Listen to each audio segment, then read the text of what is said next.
Lesson number 9. Poem. Work. Page number 38.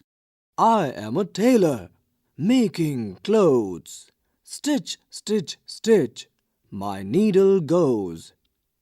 I am a cobbler, mending a shoe.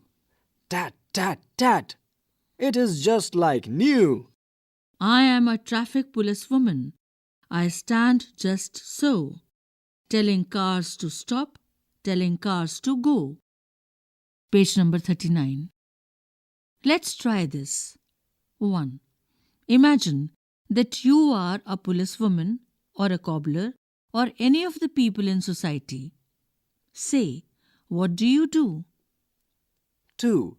Match the following people with the items they use. On the left side, we have pictures of a tailor, a potter, a photographer, a blacksmith, a scientist. And on the right side, we have a camera, a test tube, a hammer, a needle, a wheel,